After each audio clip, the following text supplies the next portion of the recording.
আচ্ছা, আপনাদের কি কখনো এমন মনে হয় যে আমি এত পরিশ্রম করছি কিন্তু সাকসেস তো আসতেছে না, এবং একটা সময় আপনারা হাল ছেড়ে দেন? হয় কি না? অবশ্যই হবে।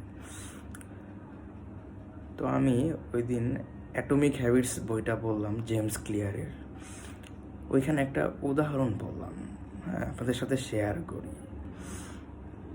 তো জেমস ক্লিয়ার বলল যে চিন্তা করেন আপনার টেবিলে একটা বরফের টুকরা, হ্যাঁ, আপনার রুমটা হচ্ছে ধরেন ঠান্ডা।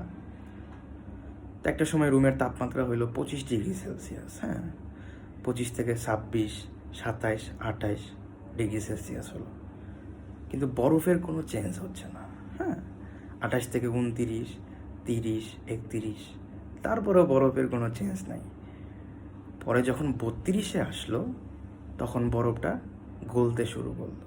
দেখেন, মাত্র 1 ডিগ্রি চেঞ্জের কারণেই বরফের কিন্তু আমূল পরিবর্তন হয়ে গেল। তো আমাদের লাইফের সাকসেসটাও এমন, ওই 1 ডিগ্রি চেঞ্জের কারণেই আপনার সাফল্যটা দৃশ্যমান হবে।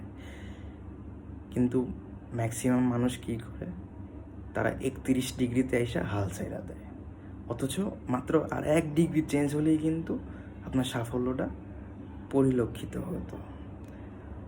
তো এখান থেকে লেসনটা কি, আমি যখনই এরকম ডিপ্রেসড হই, পরিশ্রম করি কিন্তু সাফল্য দেখতে পাই না, তখন নিজে নিজে বলি যে 32-এ এখনও আসে নাই, 32-এ এখনও আসে নাই। চাইলে আপনিও এটা করতে পারেন।